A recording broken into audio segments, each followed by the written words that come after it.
All right, guys, the fight of the night went to Curtis and Gastelum, and performance of the night went to Font and Israel. They all won $50,000.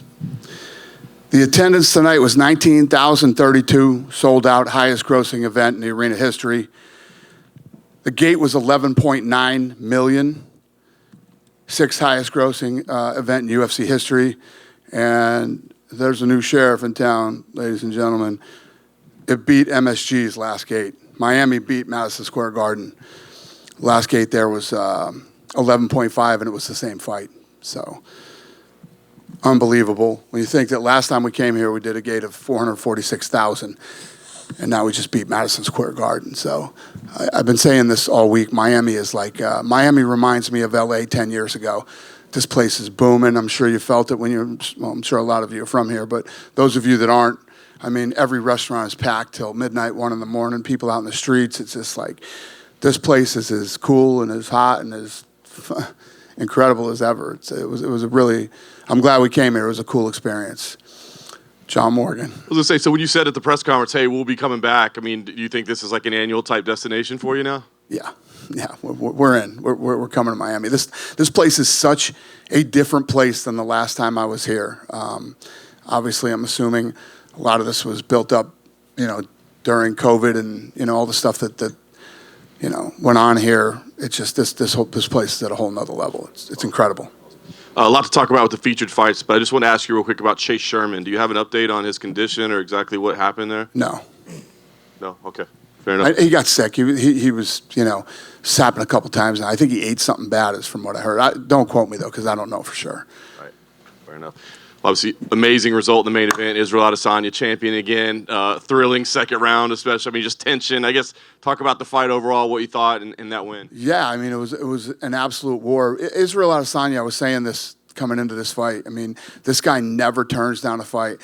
When it came time to fight Pereira, he was ready. Let's do it. I want to fight 3 times. I only want to fight the best. He lost. He was ready for an immediate rematch. I mean, this kid is, and people were asking, in interviews leading up to this fight, do you think he's messed up mentally and do you think he's in his head? And I did not think that, because listen, a lot of these guys, a lot of shit is talked in public, like, oh, I want this fight, and then behind the scenes, it's a whole nother ball game. Israel Adesanya is not that guy. Israel Adesanya will fight anybody, anywhere, anytime, and the guy likes to fight 3 times a year, even though he has the belt. A lot of these guys get the belt and start making that really big money. I'll fight 2 times, then it goes down to 1 time, and you know how it goes. You've seen it, but not this kid. He's special. He's different. Emphatic victory tonight. What do you think? I mean, a great rivalry between these two, right? It was a great storyline. Is there unfinished business now? Like, do they need to do it again to settle the UFC trilogy, or what are your thoughts? Honestly, I think that Pereira probably moves to 205 after this fight. He's a monster. I know that he still had like 2 pounds to cut leading up to. There was like an hour left of the weigh-in. So, and yeah, I mean, I'm not saying he's moving to 205, but I would assume he is. You guys can ask him himself, but it wouldn't surprise me. Co-main event, Gilbert Burns came into enemy territory, got an impressive win. He was here just before you and says, hey, I want to be the backup for the next title shot. In fact, he didn't say I want. He said I demand. I'm not asking. I'm telling you. Normally, you like attitudes like that. I love that. Do you put him in that position? Yeah, I love that. Why not? Deal. You got a deal. Gilbert got it done. And then I guess last thing, I want to ask you about Kevin Holland. I saw that he was talking to you. I mean, no surprise, he's talking to you during the fight, after the fight. But it just seemed like a weird week all around. That kind of didn't want us talking to him about other fights. I guess what happened with Kevin Holland? What happened to him? Well, the reason I didn't want you guys talking to him about other fights is, guys, we're fucking 2 days before a fight. He's not fighting Jorge Masvidal. Whatever they got into, first of all, it creates shit backstage and at the hotels, right?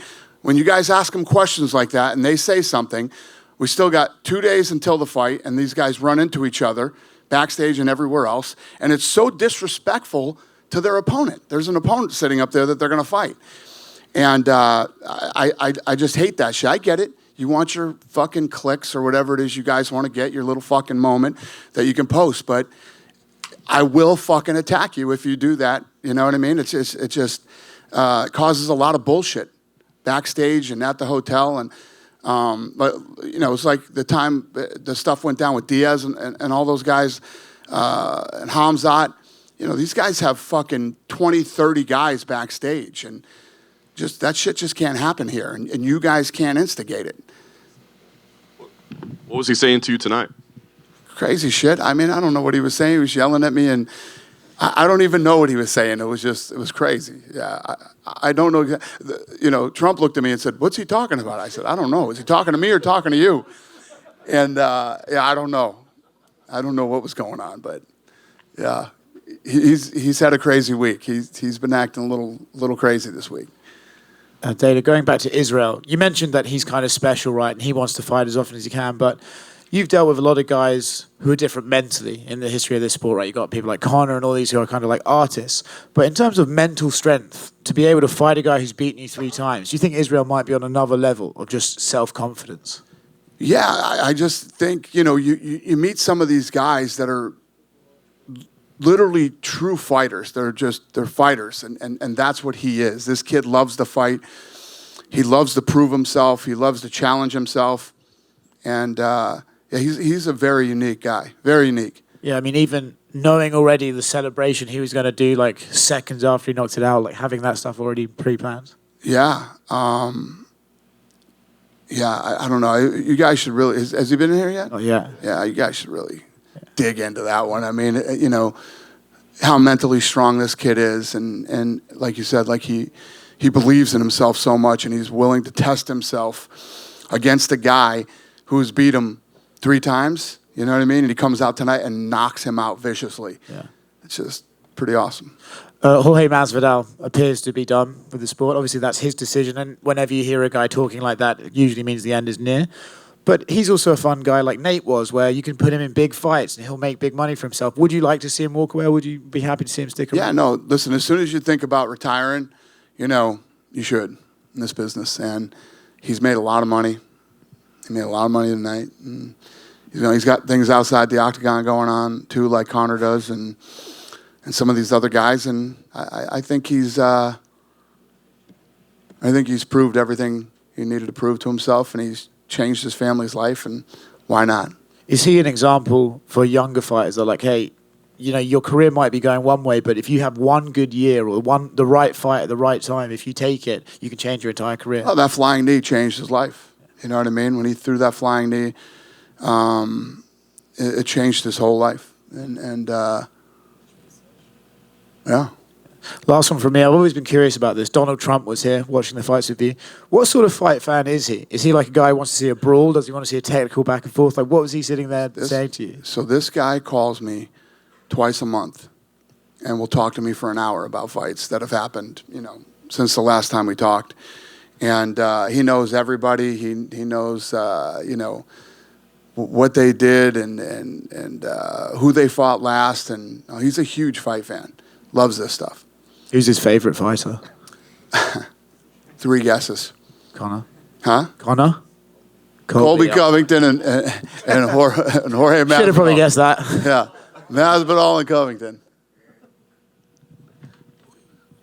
Dana, what would you like to see Raul Rosas go from here? I know he had a lot of hype, and then he kind of ran into Christian Rodriguez. It just looked like a grown man fighting someone that might have been 19. Yeah, it happens. He's a young kid. I had that 2 rounds to 1, and he's got a lot of growing to do. He's got a lot of work to do. People love him. This isn't as damaging to him as nobody really goes undefeated in this sport. It's very, very hard to do.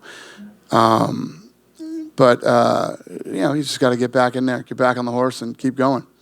Bilal Muhammad was in here too, and he said he would actually be interested in fighting Kamaru Usman next if he doesn't get a title shot or a backup shot or anything. I know you said you were interested in booking him against Shavkat in London. Is that still the plan with Bilal?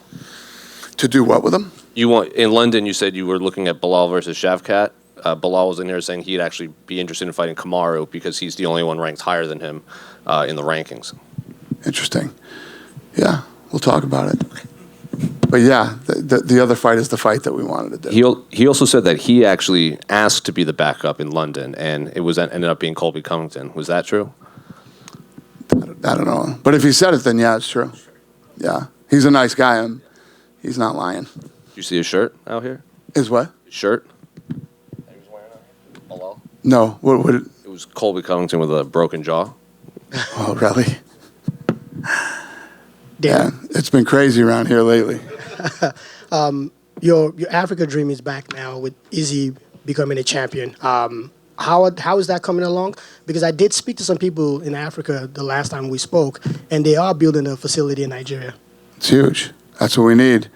We need some real infrastructure over there to go over there and pull off, a fight like tonight. But yeah, I mean, I've made it very clear that I'm focused on that. We're building the PI right down in Mexico right now. So once that gets done, we'll start looking. Lawrence, when will we start looking in Africa? Well, we're looking at Dakar, Senegal, which has a new arena. Thinking about that first spot. There you go.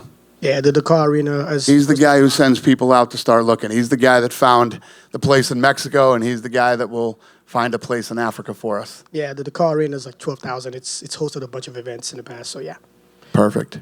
Kevin Holland. At this point, don't you have to upgrade security? First, Hamzat, now Masvidal. We have. I mean, like, Nobody got in a fight, did they? Till you guys started trying to start shit and get stuff going, right? I mean, nothing happened. A lot of yelling at each other and stuff like that. But the thing is, you got to understand, these guys are grown men. So when Holland left the press conference that day, I told the security guys I want more security on him.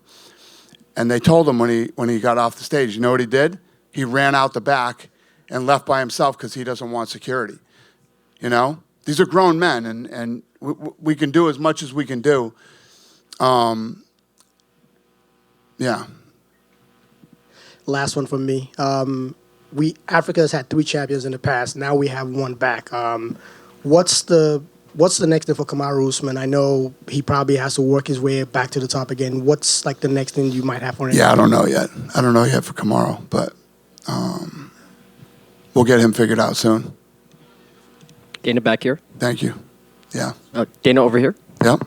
Oh, how you doing? Congratulations on another great night. Thank you. With the success of the Miami card and New York card, do you look at your people? Do you talk at your people? Say, hey, we got to open up our calendar a little bit more and come back to Miami more, come back to the New York market more? Like, what's this an indication of? Well, I don't think I need to tell anybody at the office that we need to come back to Miami. I think everybody, first of all, it's just such a great place to come. I'm sure those of you that came in town this week had a blast like I did. And, like I say, 10 years ago, LA was the greatest city in the world. And I look at Miami now like LA was. This place is booming, man. This is a really cool city. Tons of great restaurants, hotels, et cetera, et cetera. And like I said, when I opened this thing, there's a new sheriff in town now, man. I mean, this thing was looking like it was going to be right behind MSG in Vegas. It beat MSG. So we definitely made the right decision. And now we'll figure out when to bring it down here again. Cool. One more question. So I actually wanted to talk about the Endeavor deal with the WWE. Anytime you can get Vince McMahon and Dana White on the same depth card, that's 1992 Dream Team type stuff. So what's your thoughts about the deal, and what are your thoughts about WWE and UFC congraining this sports and entertainment conglomerate? Yeah, I like the deal. I'm very supportive of it. I knew that they were working on it a long time ago.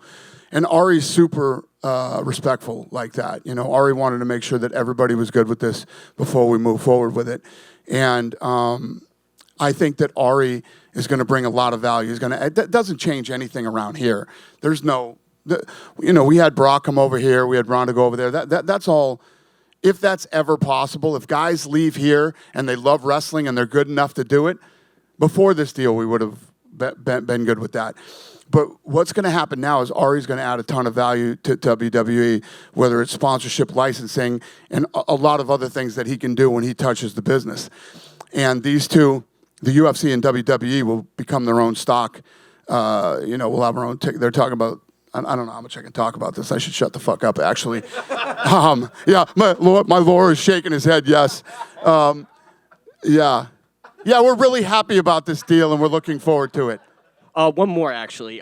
With Donald Trump in audience, obviously, when you first bought the UFC, Zuffa, when you got the provisionary license in New Jersey, Trump Plaza, he hosted you guys. Now, all these years later, you see it, and now it's a huge conglomerate worldwide. Like, how cool is it that your friend who, was helping you at the beginning, now is a part of it, and now is watching it as it's grown to a mega sport? Yeah, I say it all the time. I mean, when we did that first deal at the Trump Taj Mahal, you got to remember, and it's hard for a lot of you to even think about this because of where the brand was at that time and what it meant. But he saw it, he got it, he cut us that deal at the Taj when we went there, got there for the first fight of the night, and stayed there till the last fight. And he did it both times that we were there. And tonight, he got here tonight at 7:30. He's here at 7:30, and he stayed till the last fight and then left. He loves the sport. He loves the fights. And like I said many times, he's been an incredible friend to me. Thank you very much, Dana. Thank you. Hey, Dana. Joe Pyfer, he didn't get the bonus, but he's been nothing short of spectacular. Great contender series, and his 2 fights, spectacular finishes. What are your thoughts on his performance and where we go from here? And he spectacularly beat a real guy tonight. I mean, that was a great performance.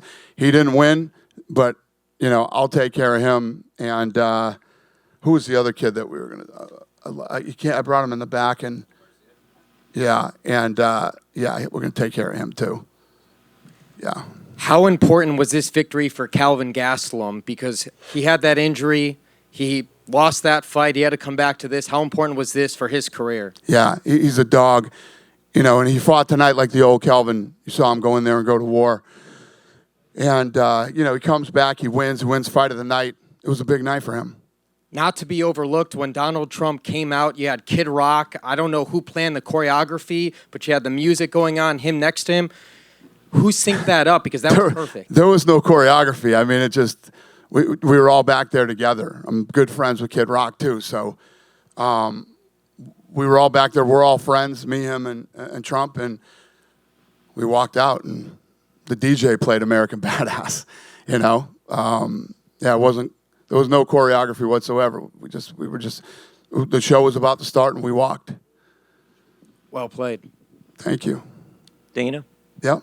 Welcome back to Miami. Thank you. I was one of the few there way back when for that show, and just to see tonight, it was amazing. Thank you, sir. Electricity. I'm just curious, what do you think over those 20 years has helped grow MMA and make it so big here? Because it was dead back then. Well, 2 things. Well, it wasn't dead. That was we were just growing the sport and the brand at the time. But Miami isn't the same place it was when I came back then either. Like I say, this is a completely different city. This is one of the most powerful cities in America now. It was not what it is today. Like I keep referencing LA because when you think of LA 10 years ago, it was probably one of the, if not the coolest city in the country. Not so much today. Miami is on a whole nother level, man. This place has boomed. So if you look at the growth of the UFC, the growth of Miami, it was the right time to come here, and we were right. We had other options, and we looked at other options, and we pulled the trigger on Miami, and we're all very happy that we did now. And with that said, you were here in Sunrise, Fort Lauderdale a few years ago. Yep. And that show did fairly well. No, they were very good for us too. Yeah. So did that help too in making the decision, or not really? If you look at what we've done in Florida since 2020, and again going through COVID, we had Florida and we had Abu Dhabi. So, we've been bouncing around here and doing well because of what the mayor did for us. Up in Jacksonville. Yeah, we're going back again. That's our last. Thank you, sir. We appreciate everything you've done for us, and we're going to go back there and give them another event. Florida was very good to us, and tonight was amazing. And then lastly for me, I know you don't want to talk a lot about it. And I can't not talk about, not say something about your governor, too. Another guy who was incredible to us through, COVID and everything else, and who also takes a lot of credit for how kick-ass this state is right now, too. American Top Team, Kill Cliff FC, even Masters MMA Miami. How has that helped, too, in the growth of this area for MMA. Again, credit to Dan Lambert, a guy who has spent his own money to not only take care of fighters, but create world champions and essentially help build the UFC and the sport. And lastly, for me, I know you don't want to talk a lot about it, but UFC, WWE still will be two separate companies doing their own thing and not merging per se or anything like that. Right. No. It's they're going to do what they do. We're going to do what we do. The parent company and Ari will help them in a lot of ways that they know they can help them. Some of the things, as much ass as WWE is kicking, there's a lot of things in that business that can be tweaked and can make a big difference. Not to mention the fact that their rights deal is up. So their television rights are up. And when your television rights are up, there's nobody better than Ari Emanuel. Dana, just straight ahead here. Yeah. Who are the transports to the hospital tonight? Did what? The transports to the hospital?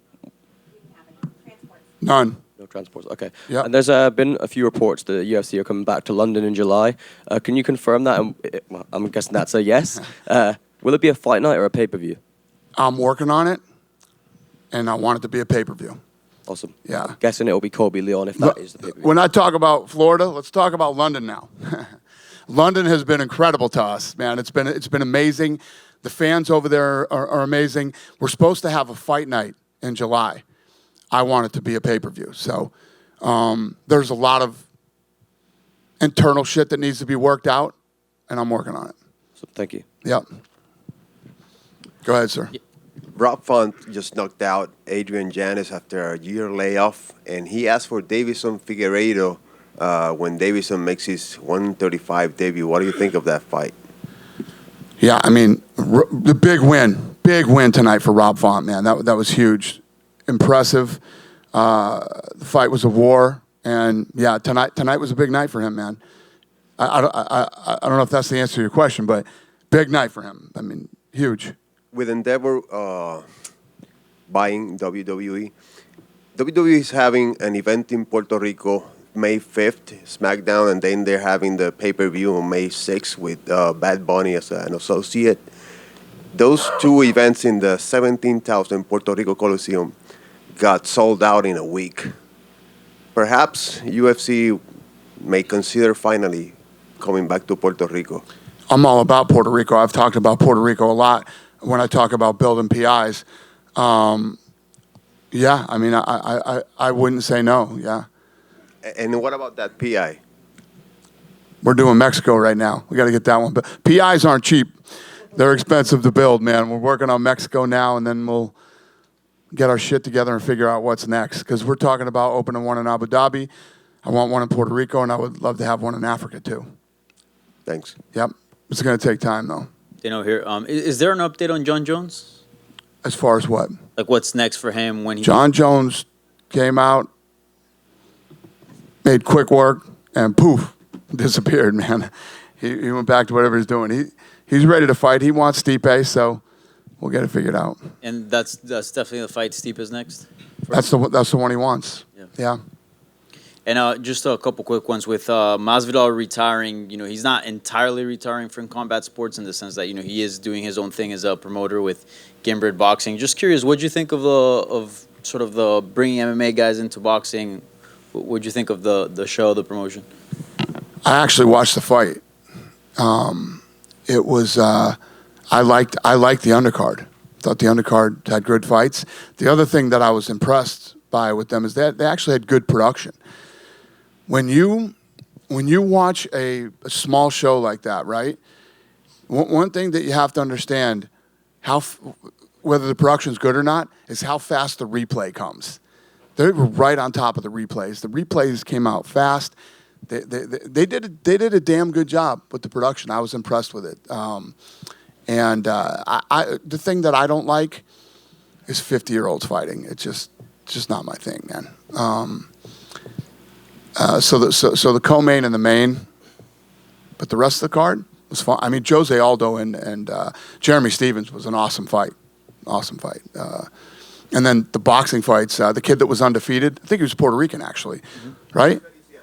Yeah. That kid that he fought didn't just show up for a paycheck. That kid showed up to win. It was a great fight. I liked that fight too. And yeah, I had fun watching the card. I was home Saturday night, didn't do anything, and I watched it. Nice. And I know you a while ago you spoke about having some interest in maybe going down the boxing route. Is that still up in there or no? What does that smile mean? We'll see.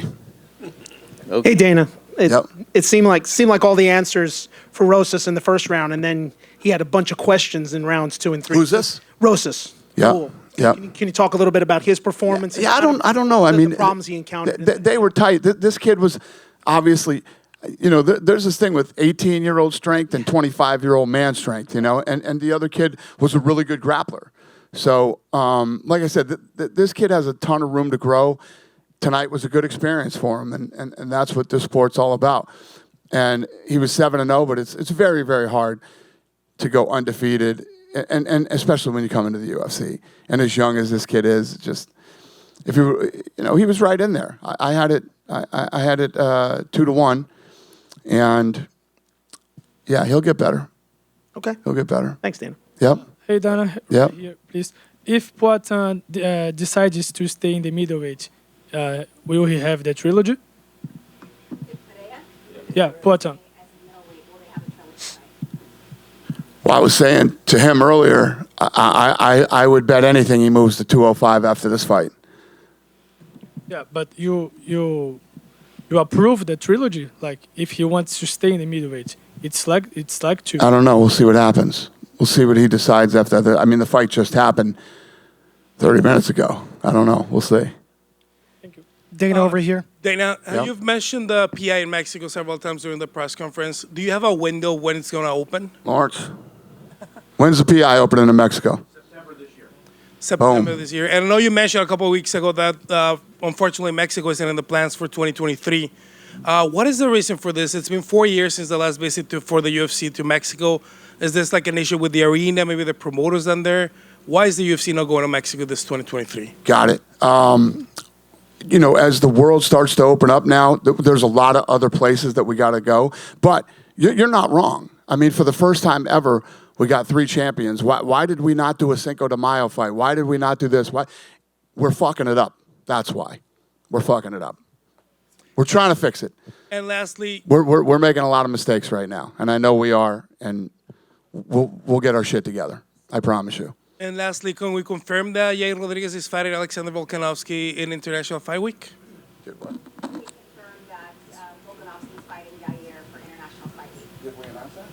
I cannot confirm that, sir. Perfect. Thank you, sir. You're welcome. Hey, Dana. Hey, Dana, right here. Hey. Quick question. You're talking about all these other places. How about Canada, Toronto, Montreal? We're going to Vancouver. Awesome. Any timelines for that, or? Yeah, we're going. Huh? Yeah, June. June? Oh, awesome. Thank you. Dana over Yep. here. Where have you been? We announced that 2 days ago. Are you Canadian?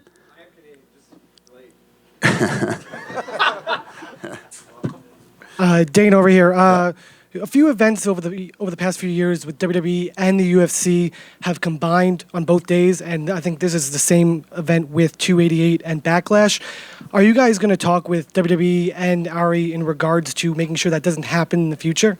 Well, I also think that anytime that we ever went on the same night, our fan bases are completely different. You know what I mean? I don't think there's a ton of crossover with the fan base. So it's not like it ever hurt us.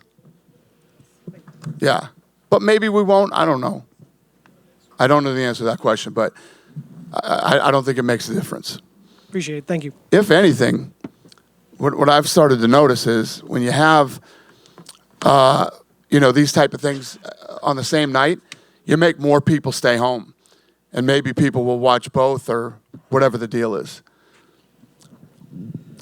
Israel's here. You guys done with me? Go ahead. What do you got for me? Okay. Just one last question, Dana. Yeah. About Gilbert Burns. Yeah. Besides fighting business, Gilbert, he speaks Spanish, Portuguese, English. He's good with media. His social media is increasing. Do you see himself in the future as one of the biggest stars of the company, maybe one of the face of the sport in the near future?